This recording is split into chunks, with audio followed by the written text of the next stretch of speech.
Hello, everybody. I am Adesh Srivastav and currently working as Senior Software Test Engineer at KSolves India Limited. And in today's webinar session, we are going to talk about Salesforce test automation, what to automate and what to leave manual. Plus, we are going to talk about some few agendas related to manual testing, automation testing, and most trending topic related to the Agentforce testing. Plus, we are going to talk about some basic cost optimization, like automation tools come with some cost. So we are going to distinguish about each and every tool like Prover, Testim, and Copado. As well as we're going to talk about some challenges that faces by the automation QA in terms of Salesforce. So stay tuned with me and let's discuss each and everything one by one. So have you ever thought that when you are testing in a Salesforce lead opportunity funnel, have you ever thought how or which approach you should take for testing it? Generally, while testing any sales cloud, we take an approach of manual testing or automation testing. But since we have now got Agentforce as well, the challenges becomes more for as a QA. So we will answer about each and everything with different business scenarios, and I will discuss that how and where we can take each situation and what approach should be taken. So before answering all that thing, let's take let me give some contrast between manual testing and test automation, and later on we will discuss about the Agentforce testing. If I talk about manual testing, so manual testing is basically about testing the exploration of a functionality. Generally, in manual testing, a QA is supposed to test business logics, user experiences, edge cases, in which mostly the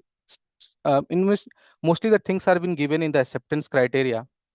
Whereas in the automation testing, the scripts are already defined by the QAs, and we already know what kind of testing we are going to perform. It is very much deterministic in the automation is concerned. Most of the things are repetitive, and it is generally used to increase the coverage of the regression test suite or creating the test regression. However, if you found that most of the new bugs which are being found generally in the manual testing approach, because every time a QA goes through a process of hit and trial, and they try to find new things in different new edge cases. Whereas in automation, it has already been defined about the task. You define everything in the logics, and these logics are being defined with the help of a report, which is called test report. Now let's discuss about a new thing which is called Agentforce. What is an Agentforce? So before answering about Agentforce testing, let's just try to understand what is an Agentforce. Agentforce is something which is built over top of Salesforce CRM, and it is more about generative AI plus deterministic AI in the Salesforce. How it is different from others? Generally, with an AI, we ask question and try to get answer. But with the help of Agentforce, it can perform actions on your behalf. So not only it can give you the context awareness, but also it shows you the action-oriented tasks in terms of Salesforce workflows, process builders, and updating the records. How it is different from others? In Salesforce, there are various clouds are there like service clouds, health clouds, marketing clouds. And since Agentforce is been deployed in each and every project nowadays, so it provides agents like service agent, sales agent, and marketing agent. Each agent has a different roles and a different job to do. A service agent provides you a 24/7 resolution related to your cases, whereas a sales agents provide you the qualifying the leads, scheduling the meetings, and the follow-ups. If I talk about the marketing agent gives you about the generating the campaigns, personalizing the content, and optimizing the journey. Now let's try to understand more about the Agentforce, like how Agentforce testing is being performed. The Agentforce testing is performed in two different ways.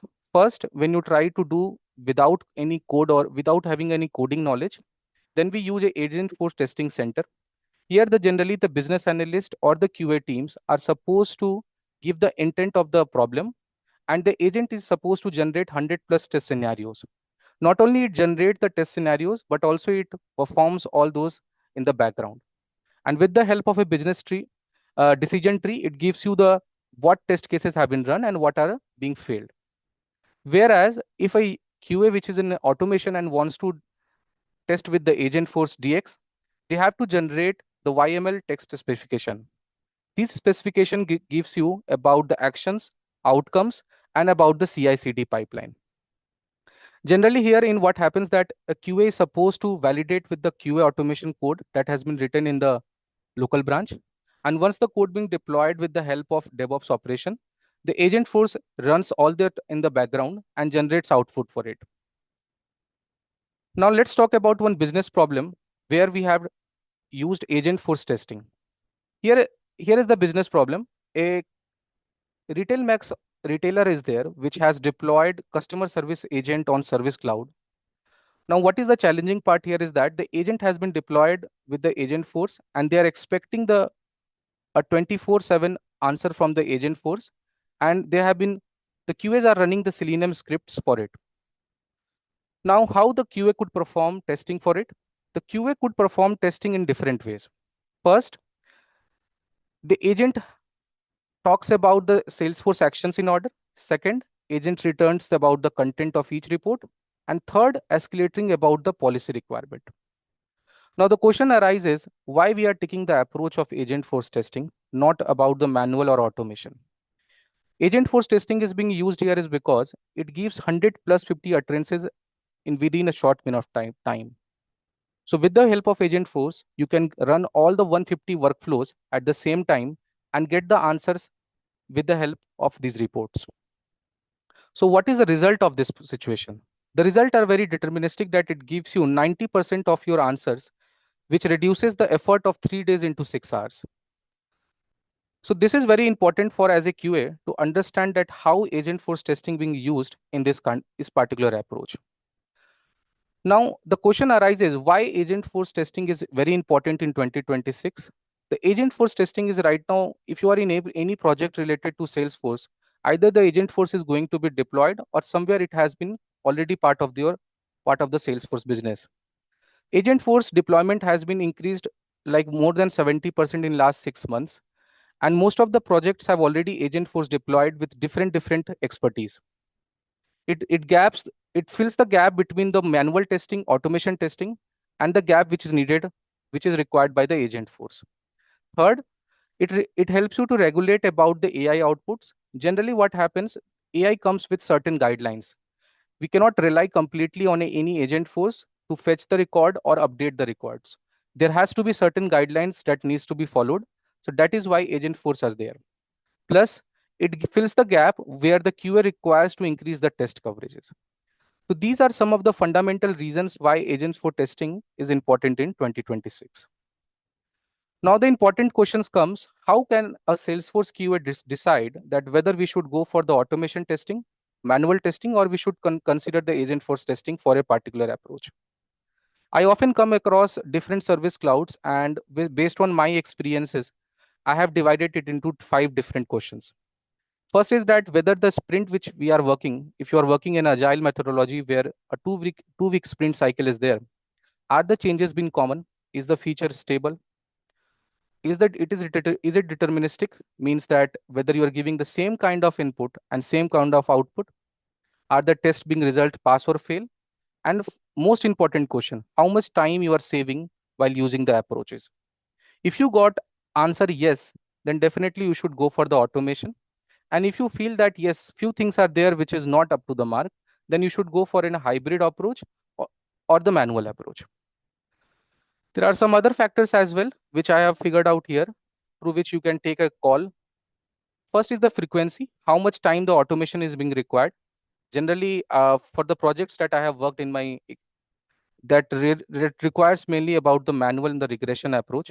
And we generally check the frequency of the automation, that how much times the sprint is there, how much times the deployment needs to be there.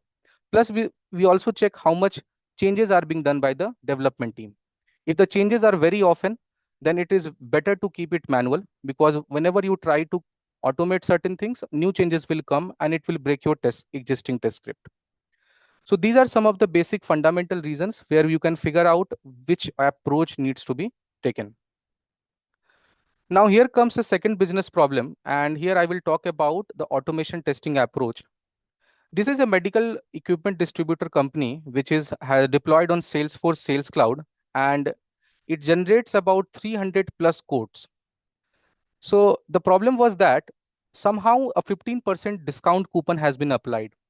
Now this, what it causes? It causes $220,000 of loss in a net one quarter. The existing team has a 4 testers, 3 days and 12% per release. So what approach should be taken in this situation? In this particular situation, we can take first figure out what is the main problem with the business process. The process was that there are 6 product families and 3 customer tiers, like small, medium, and large industries are there. And there are different kind of product families are there. And there are 14 different discount rules are there. It is somehow like the discount coupon which we use. So as a QA, you're responsible to test all the 252 combinations with the existing workflow. So you are not just going to test about the attachments, but also you are going to test about the assertion part, net discount terms, and in most importantly, the invoice part. For this particular approach, I have like used Prover test automation tool. And what is surprising to me was that all the 252 flows were tested in just 11 minutes. How the runtime was the 11 minutes, but it took me 3 to 4 hours to automate it with the certain parameters. So this is how one of the approaches there where we have taken the automation testing. If we have gone with the manual testing part, it will take me a lot of time to complete one sprint cycle. Now let's come to evaluate about 3 different kinds of tools like Prover, Testim, and Copado robotic testing. These are one of the trending tools right now as far as the Salesforce automation QA is concerned. And if I talk about the Copado has a very different characteristic than Prover and Testim. It just not help you in automation, but it also helps you in deployment. So it's a two-way thing which helps you in the Copado. Whereas Testim is very important if you are looking for a frequent changes. If there is a frequent changes in the release, and as a QA you are being asked to frequently test, so Testim is something which you can take on. And Prover, if you are supposed to test a very complex feature of a Lightning, or you are supposed to test about different clouds at the same time, or you are supposed to test third-party applications, this is where Prover is best for you. So based on the business requirement and the time slot that you got for the testing, you can take the tools as per your requirement. And apart from that, there are also like coding things, like you can use Playwright and Cypress. But the challenging part about them is that the locators and about the shaky tests. Most of the regression tests become unstable because Salesforce has 3 different releases in a year. And whatever you have automated or scripts that have been done, that becomes unusable for after a long time. All right, so next come to the next slide. And here we are going to discuss about a third business problem related to the manual testing. Now this problem is related about a client which is on the Salesforce Service Cloud.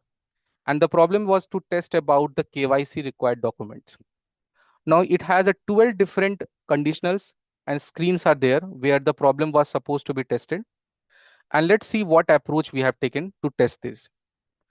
The task of a QA was to correct each screens per risk per path, and plus you need to disclosure about the language meet standards. And there are certain professional and trust binding groups are there, which is integrated with the third-party applications that also needs to be verified. So what approach as a QA we can take here?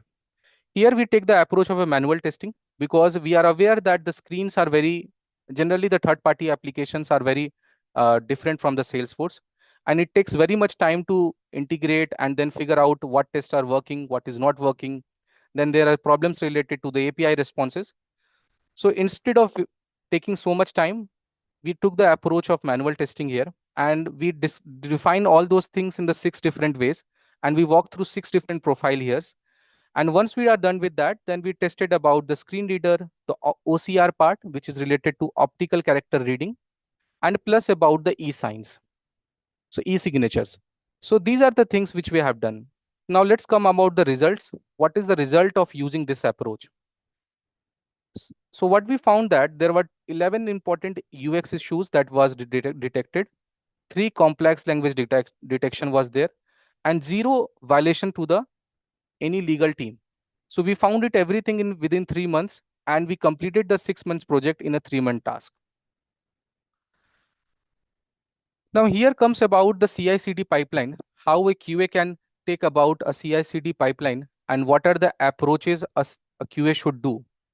Generally, when an automation QA works on any coding platform or with the tool, they are supposed to commit their code in their local branch to the main branch. And then once the code is been deployed, they are supposed to deploy those changes to the sandbox. When the sandbox deployment is done, then here comes the agent part. The agent verifies each and every test cases that has been part of the existing test suite. And once the agent gives you a clear results about going ahead, then you are supposed to deploy this in the fourth process, which is about the staging and UAT. And finally, a QA gets a pre-production sign-off document to give it to the BA or the business lead about what are the result of the current sprint cycle. I have given here an average time span, that how much time it takes for a QA to commit, but it also depends upon the code conflicts also. If you are having a code conflicts, then it will take some more time. But this is about the average time which takes for a flow to complete. Now, let's talk about some common challenges which a QA generally faces in terms of automation and how we can overcome this. As is automation QA, you always faces about challenges related to the flaky tests. So whatever the test cases that you have automated was working for the last few sprints, but right now it is not working. The common reason is about the sprints. The common reason is about the API responses or some syntax error. Second, some of the challenges are related to maintaining the test automation. So test automation generally in Salesforce automation tool like Prover or Testteam, it downloads the metadata of the org and then it helps you to find all the related test cases which are being required. So testing tools like Prover, Testteam or Copado works in similar way. And the third important part is about the agent force. Generally, manual testing or automation testing, you validate about the expected result with the actual result. But in agent force testing, you validate about the AI responses. So AI can give the answer in this. If you ask something to AI, it can give different answer which are all correct, but in a different way. So you need to validate that what kind of approaches that AI is giving. And that's one of the most challenging for a QA. Some other challenges which are related to it is about the non-visibility of the QA. Generally, in a sprint cycle, you have to find out the number of bugs that you have found. Also about detecting the bug leakages, like how much bugs have been leaked or how much bugs you have found, new bugs have been found. All these reports are very important. And if the testing cycle is not been wired with the pipeline, with the CI/CD pipeline, so you get new issues every time when a test run get fail. Also, when you are applying all these things with the third-party applications, it provides you different approaches like Sales Cloud or Service Cloud or the Experience Cloud, where you found issues related to pricing, related to attachments, related to emails. So these are some of the challenges which we have found. So let's talk about all the key takeaways which we have discussed so far. And in this session, we talked about few things related to the automation testing, manual testing, and the agent force testing.